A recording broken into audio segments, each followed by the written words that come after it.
He sat in the back seat of his black Mercedes, rain tapping against the glass like soft whispers of regret. His hand trembled as he clutched a folded photograph, a picture of his late wife smiling under the cherry blossoms. The once invincible CEO of a billion-dollar empire, Alexander Reed, now looked like a man who had lost everything that made him human. As his car stopped near the old hospital, he whispered to his driver, "I just need someone to hold my hand. I can't go in there alone." That's when she appeared. A girl in torn shoes, holding a cardboard sign that read, "We'll do anything. Just need food for my brother." He rolled down the window. Their eyes met, one full of broken pride, the other full of quiet desperation. He took out his wallet, handed her $1,000 bill, and said the words that would change both their lives forever. "Here's $1,000, just hold my hand." The poor girl who said yes. Rain soaked through her clothes, but Lena didn't move. The offer sounded unreal, almost cruel. $1,000 just to hold someone's hand? Her younger brother was sick, coughing in the small shelter across the street. They hadn't eaten properly in days.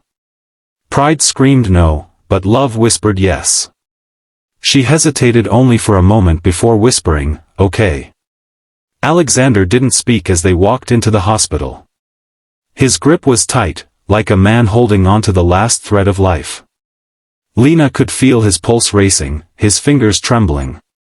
"Are you afraid of hospitals?" she asked softly. He let out a bitter laugh. "Not hospitals. Just what's inside them." When they entered the private ward, Lena noticed the framed photos on the wall, a woman's smile in every one of them. Flowers wilting on the side table. A quiet room that smelled of memories and grief. He stopped beside the bed and whispered, "It's been a year since she passed. I come every week, but today I couldn't walk in alone." Lena didn't know what to say. She just held his hand tighter. That simple touch, small, human, and sincere, broke something inside Alexander. He sank to his knees beside the bed, tears falling freely for the first time in years. She didn't speak. She didn't need to. When he finally looked up, he whispered, "Thank you. You have no idea what this means." And she smiled, not realizing that this moment, born from desperation, had just rewritten the direction of both their lives. Over the following days, Alexander couldn't forget her. Not her face. Not her kindness. Not the way her simple touch had steadied his heart. He sent his assistant to find her, and a week later, Lena was standing in his glass-walled office, nervous, small, but brave. "I don't belong here," she said quietly. Alexander smiled faintly. "Neither do I, some days." He offered her a job, not out of pity, but out of something deeper he couldn't explain. "Be my personal assistant," he said. "You don't have to understand business.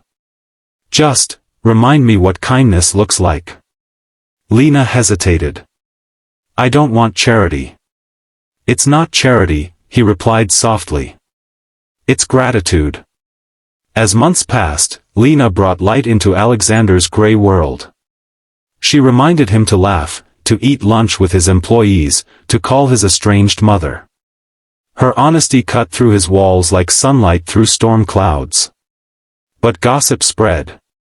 The media called her a gold digger. His board warned him she was a distraction. Even Lena tried to walk away once, saying, "People like you and me, we don't exist in the same world." He stopped her at the elevator, eyes wet. "Then I'll step into yours." That night, he followed her to the shelter where her brother lived. He saw the peeling walls, the cold floor, the hunger, and something inside him shifted forever. Within weeks, he funded the shelter's renovation. Not for publicity. For her. For them. He hired local workers, built classrooms, started free healthcare for children.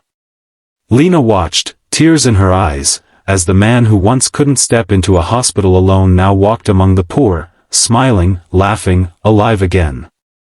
One evening, under the same cherry blossoms where his late wife's photo was taken, Alexander turned to her and said,